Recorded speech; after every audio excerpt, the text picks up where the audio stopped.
Hello from myself, Abigail, Chloe, and we have Devon here too. Welcome to the Customer Journey Mapping Workshop, and thank you to everyone who is watching our webinar today and to our marketing guru, Devon, for partnering with us on this session. We are going to discuss how you can design a roadmap to gain brand fans. Stay tuned as we will be concluding with practical actions you can take away and implement. So I know that many of you will be familiar with Buttercrumble, but if you are new to us, we are all about sparking the imagination, and we really do want you to be able to express yourself in a creative and confident way. We have this collage on our website, and we created it to really summarize our studio in a visual way. And you can just, it kind of gives that instant impression of the work that we do. And we really want to continue this creativity and be creative today. Yeah, absolutely. And it's such a pleasure to have Devon here with us today. Devon is our marketing specialist, and he's worked across operational planning and implementation roles across the marketing and advertising industry. And this includes working with companies in-house and also on government campaigns with a focus on digital. Devon has a master's in digital marketing and has qualifications from the Chartered Institute of Marketing, so he really knows his stuff. Devon's going to demonstrate a real evidence of increasing turnover within businesses, and we're going to support you all with this today. Yeah, and at Buttercrumble, we've had the pleasure of partnering with such a wide range of different clients, from small micro businesses and startups to large organizations and people in the public sector. And along this journey, we've learned a lot of lessons within all of these different types of industries, and we're always keen to share this experience with our clients. Yeah, absolutely. And at Buttercrumble, we're really keen on branding and design. So that's the kind of projects we work with those clients. And yeah, you may be wondering, what is the actual link between marketing, branding, and customer journeys? Well, we believe that customers are an essential part of your business, and without customers, you have no business and then no brand, and no one wants that. So, a brand image is actually defined as the customer's perception of your organization. And as a business competing against others, you can almost be compared to a Roman gladiator, because you're performing to and for your customer. And if you are a Roman gladiator, this could be Julius Caesar, for example. Branding is really setting those first impressions, and you certainly don't want a thumbs down, because it could just leave your business is not going to benefit from this. No, and really the key to having the success and a thumbs up from your customer is by connecting with them on an emotional level. And this success comes because the way you communicate with your customer cannot be easily replicated by your competition, and it's part of your brand DNA.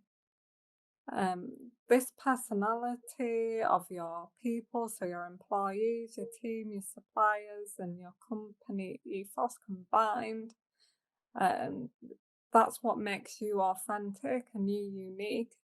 Connecting with customers on an emotional level is absolutely essential to separate yourself from competitors.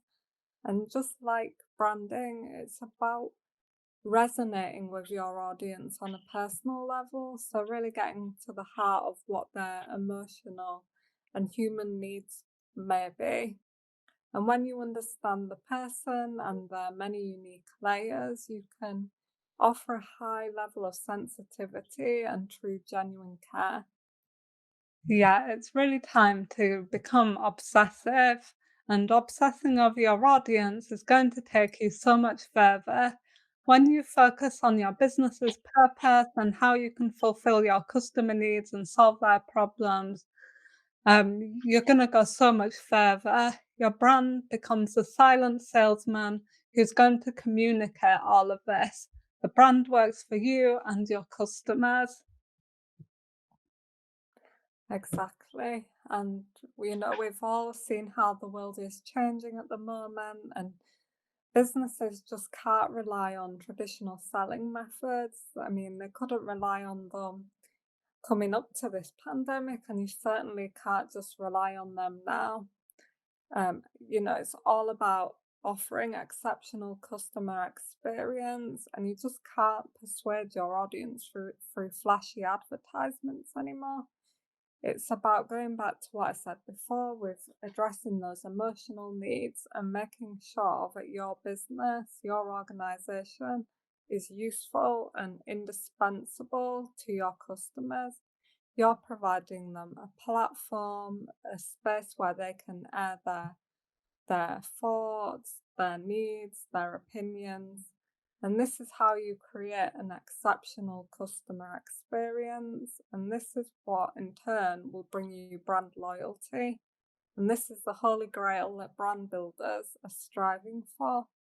The customer experience is intrinsic to branding, and it's how customers perceive their interactions with your brand in the online space and in the offline space, eventually as these physical spaces reopen. And Buttercrumble, we often say we create designs to make us smile, our clients smile, and in turn make their customers smile too. So clients, when they work with us, really are expecting a smile, and we have to deliver on our promise. Yeah, and when designing your customer experience, customer journey mapping should really be another essential part of your research. And to achieve this, focus on the different touch points a customer may encounter when experiencing your brand. At each point, think about what the different interactions may be, and this will clarify any questions a customer may raise at that point and any actions you can take to support the buying process. And this is something that Devon is going to kindly expand on now. So over to you, Devon. Thank you. Yeah, thank you, and really excited to be on this webinar. I think it's been a long time coming, so I'm really glad to be part of it. So what to expect? Well, the internet has brought a wealth of different networks and tools, and with it, barriers have been erected which could throw your customers and business off track. You can no longer rely on passing trade or simply copying what others have done before you to survive. With the complex and rapidly changing world of digital, you need to take back control to make sure that you can be found and represent your brand across the entire customer journey. In this short presentation, I will help you to create an online value proposition, understand the journeys your customers take online, how to improve and measure those journeys, and growth strategies that you can implement in your business right now. But first, it's about finding a good product market fit. One of the biggest failures in new businesses and old is that inability to create a product that fits with the right market, or not responding when the data shows you that things could be improved. It's a case of if they come, build it, not build it, and they will come. That blindness or lack of action can be damning. And for example, Circle of Friends, which was a Facebook application that allowed you to create groups and friends for targeted sharing. They had a large user base, but only a small number of users actually interacted with the application. Instead of giving up, they looked at their user engagement metrics and saw that mums were their main active user, booking the trend for everyone else. So they pivoted their audience and renamed the app to Circle of Mums.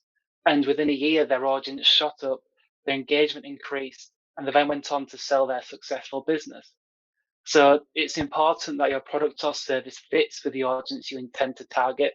And if it doesn't, find out why and pivot.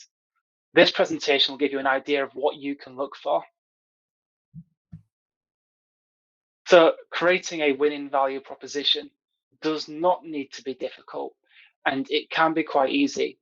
In most cases, it just takes a good understanding of your audience, and there's no better way to do this than with interviews. Speak to your potential audience and record what they say about their pains, their gains, and what jobs they have to do. Then you can see how your product could fit and relieve their pains, create those gains, and fulfill the jobs that they need to be done. Because let's be honest, if we chose products based solely on what we wanted to achieve, we'll all end up wearing the same clothes, and that's pretty boring. Instead, other factors such as societal pressures, emotional links, and beliefs can all play a part. As part of your takeaways, you'll have access to this template and you can fill in and create your own value proposition. Remember to also include why specifically this being accessible online is important too. Yeah, and so the link to download these documents were on the event page if you signed up on Eventbrite. And after the video, we'll also be sending these to you again if you don't have them, and also a recording of the webinar so you have that to keep. Thanks. So now we know what potential customers are looking for, and we can begin to understand the drivers and pressures involved in their journey. In the next slide, we'll look at an example customer lifecycle, bearing in mind that every business will have a different journey, and this is only a proportional representation of, say, 80% of customers. However, by controlling the journey for 80% of customers, you can increase lifetime value for a large portion of customers and focus your attention on what works. A life cycle draws attention to all touch points a customer has with your business and can involve all departments or teams in your business. Do you know where your customers are coming from, and do you know where they're going? And Devon, where would you say that the customer journey starts? Is that from when they first visit your website, or when they first just if they're a shop? Is it from the moment they walk into the shop? How do you know where that Yeah. life cycle starts?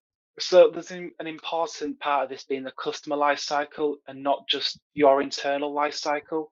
For a customer, this journey starts a long way before ever visiting a website. And really, when you're doing the value proposition, it comes from what they need. Again, whether that's a job that we need to do, when we need to go to buy a particular product, or whether they want to achieve something particular. The journey really starts with the customer, and you have to think about what triggers them to begin that journey even before they consider you. If this is the first time you've seen a customer journey, especially in this format, don't worry, it is easily broken down. And there are some useful tools that are free which can help you to map out this journey. If you're a new business, you can use your own experience to create a draft customer journey. Things like asking how people have found you or recording where inquiries have come from is a really useful start. One of the tools that I use is Google Analytics, which is a free website analytics tool by Google to see where visitors come from, how they interact with the website, and where there are issues in the customer journey. For anyone that has a website but does not use Google Analytics or needs assistance in understanding how to set up goals and events, at the end of this session, we are offering a free 30-minute consultation on the things that we've discussed here. So just make sure that you pop in a comment or email after this. For any small business, it will be difficult to improve each element of the life cycle at the same time. Looking at it, it can be quite overwhelming. Using a funnel model will help you to break down the life cycle into management stages, which can then be optimized. There are many different methods of doing this, and no one way is right. And you might have read a lot of different ways online. I actually use a variance of a few different funnels, and there's no funny name behind the ones that I use. So you can come up with your own and do what makes sense to you. To make it simpler, think of it like this. If you're a florist with a Facebook page and somebody sees your page, that's exposure. If someone watches or reads more about your business, that's education. If somebody spends time on your site or speaks to someone, that's engagement. And if they have a quote or review costs, that's a decision. And then when the transaction actually takes place, it's revenue. And it's about keeping that customer coming back, retention, and growing with their recommendations to people for your business, referral.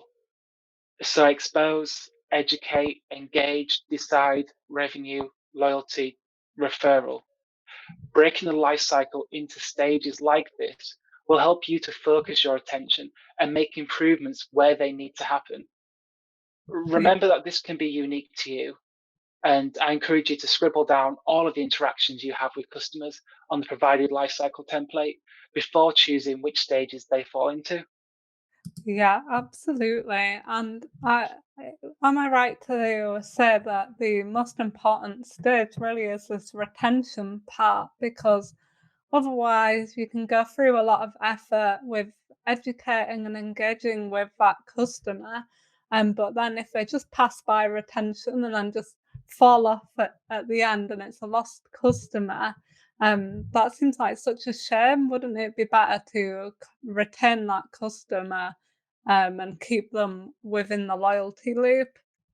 Yeah, exactly. This is something that applies both to B2C or B2B. And it's really moving from thinking about individual transactions or bringing a large number of people to your organization, because what's more important is from those people making the most value out of that relationship. And definitely people do this all the time, especially in B2B, where they focus too heavily on generating new business, putting a lot of money and effort into bringing on new clients, but then really failing towards the end of that and either not bringing people back into the loop, or just not focusing on customer service or keeping up with communication and just letting people drop off.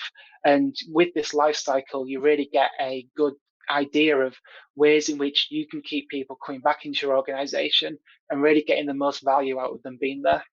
Yeah, and I'm right to believe that you are going to be sharing some real practical tips on how to retain those customers towards the end of the presentation. Exactly, yeah, and there's tons more too, but I'll give you a flavour of some of them.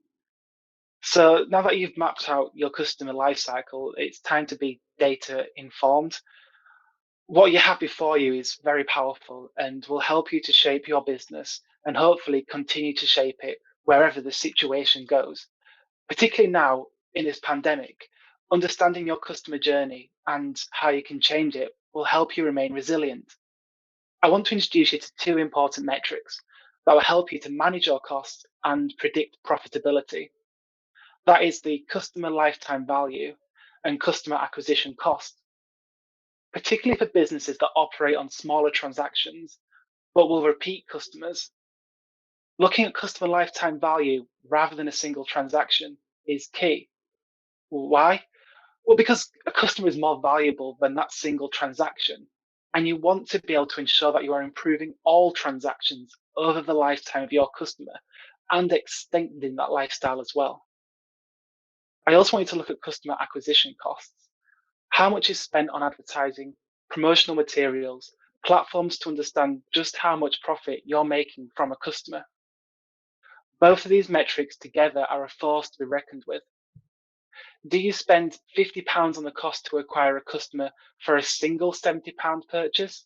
Or is that customer worth £700 over the course of their lifetime?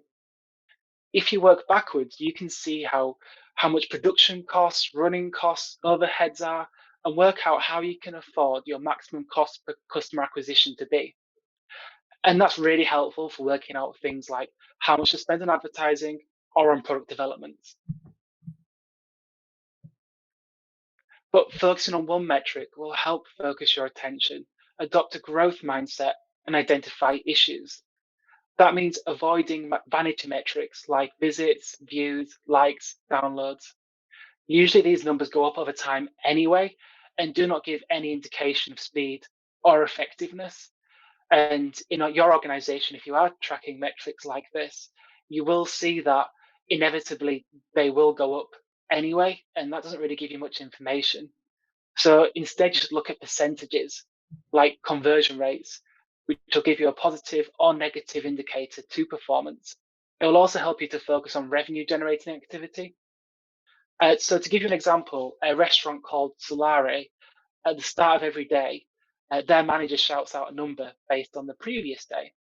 And why does that happen? Well, staff feed in the ratio of staffing costs to gross revenue for the previous day.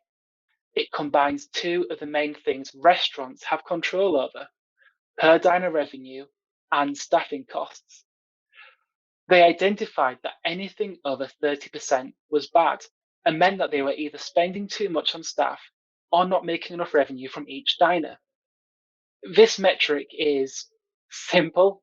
You can just shout it out. It's immediate. It happens the following day. It's actionable, so you can actually make changes that same day to improve the figure. It's comparable. You can look at yesterday, the week before, the year before. And it's fundamental because it has a crucial point of actually leading the business and where it needs to go. So, what metric do you have in your business that you can focus on? And I think a lot of businesses and people will be thinking about turnover because obviously this is a key indication of how the business is doing. It seems dirty to talk about money Mhm. sometimes, but at the end of the day, for a business that's making no money, is it really a business? Do you feel like turnover is the right metric to focus on? Okay, so turnover is something that I would call a lagging metric, which means that actually it's already happened. So by looking at revenue, it's too late to actually make any change. If you remember what I've said before about things being simple, immediate, actionable, comparable, and fundamental, and turnover is very much something that happens after all of this. You do really need to be focusing on metrics that have a tangible benefit right now to the business, and that in turn will improve and affect turnover. So in people's businesses, again, look at things that you can see on a daily or weekly or at the most a monthly basis that you can actually record and take action on. So maybe it's like number of enquiries, or I guess that's for us. Like it would be how many inquiries have we received, how many proposals have we submitted, and what percentage of those proposals have converted. Yeah, exactly. Because um, getting in inquiries from people is one thing, and again, depending on how mature you are to metrics, um, getting communication again is more of a vanity metric because you can have a large number of inquiries, but they could go nowhere. Your ability to close those inquiries is important, and so that conversion rate from inquiries to customers is definitely something that I'd focus on. That's great. Thank you, Devon. And then, yeah, finally, I was going to give some examples of how you can make use of these loops in your organization. Um, so now I've got to grips with product market fit and the customer lifecycle and metrics. We can now get down to running rewarding experiments that can help you grow. So the first one of these is the loyalty loop. Most businesses have some element of loyalty baked in, whether it's a discount card or just a really good customer service. So you could consider making it easier for people to continue working with you by creating customer accounts and reducing purchase steps. And that can either be online or if you're in a physical store, just knowing, understanding your customers will actually help you to give them a faster, smoother service. You can use email automation to keep in touch with customers during and after their experience, and engaging with customers, asking for feedback and building that relationship. And another loop is the referral loop, ways in which you can use your customer base to bring in new customers. This is usually much cheaper than most acquisition methods. You could start an ambassadorship program, encourage customers to write reviews, And customers that actually write positive reviews are more likely to be loyal as well. You could reward customers for referring you. Airbnb do this financially, but it could also just be benefits in your company. Dropbox allow you to refer people and get more free space. So there are ways to have a referral and reward system without actually having to get rid of any revenue. Yeah, and it's just a case of being brave, and some people worry that they're not, like, if they ask their customers to leave a review, that they might get rejected or it might not be a very good review, but I don't think that's ever been the case for us. It's always been a positive experience, which just shows I feel like it's been a really lovely engagement with that customer. Just ask them and I'm sure they'll reciprocate. hmm And even if anyone gets reviews that have some negativity towards them or point something out with your product or service, in my opinion, that's absolutely fantastic. I mean, on one part of it, it's happened in the past and you can't really do much about that. But it also helps you to understand which processes in your customer life cycle or in your product can be improved. So if somebody does have feedback, negative or positive, obviously, the public part of negative comments isn't always wanted. But if they can have a conversation with you and you can actually understand why they've left or why they've left that review, it's really, really powerful. I've always believed that negative reviews have more value than positive reviews because if it's a positive review, you're doing well, but you don't know how to improve. So really do look at feedback from customers to help with the customer life cycle and with product development. And then finally, I wanted to say, just ask customers, have that conversation, whether it's for loyalty or referral. The relationship is really important to the customer life cycle. Absolutely. And yeah, that's me done. Thank you, everybody, for being on this. I've kind of taken you through a couple of different things, creating an online value proposition, understanding the journey your customers take online, improving and measuring each stage of that journey, and experimenting with growth loops. So, no, Abigail's going to mention again, and Chloe, that you're going to have this downloadable. And I'm available as well to have these 30-minute consultations if anyone wants to go through anything that we've spoken about. But thank you, everybody, for listening. Yeah, so thanks so much, Devon. That was super useful. So just to reiterate, like something practical that you can do today is complete the downloadable worksheets, which were available on the Eventbrite event page where you receive the link to this webinar. And also I'll be sending this through with a recording of the video afterwards.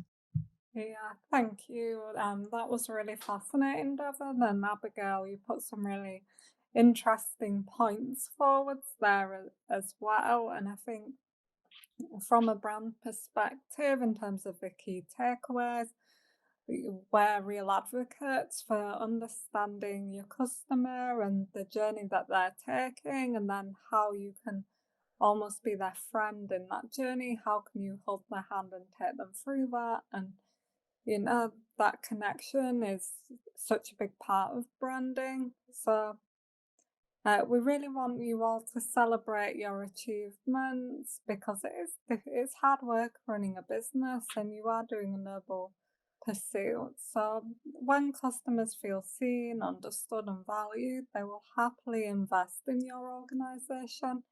You will see results as brand ambassadors begin to spread the word about how they were treated. So to keep driving your customer experience strategy forward, you just really need to have a plan for dealing with any little errors or challenges caused by yourself and the team. And don't get hung up on these any kind of negativity, like Devon said, because it's really a chance to grow. And remember to celebrate your successes too, especially with it being such a difficult time at the moment. Just measure, evaluate, and continue to implement improvements. Yep, and I'd just like to echo that as well. I can move on to the next slide. There we go. So, if you do require any further branding support, we do have a free downloadable, which we hope you can enjoy. Just visit buttercrumble.com/branding hyphen ebook. Also, another huge thanks to Devon because he's also kindly offering free consultation sessions for those on the webinar today. Please do reach out to us to take advantage of this opportunity. And thank you again, Devon. It's been an absolute pleasure to have you supporting us here today. And no, but my pleasure as well. And I only hope that the sun comes out later this afternoon for everyone. Yeah, okay. It is. It's a miserable day, isn't it? But um, I suppose the perfect weather to sit in and do the key actions and takeaways that we mentioned. So Yes, thank you, exactly. Devon. That was brilliant. And thank you again to everybody that's been listening today. Our contact details are now on the screen there. Or if you would like to chat with Devon as well, just get in touch because he is happy to provide marketing support. Or you could always tweet us or reach out to us on social media. We're happy to chat in a more informal manner.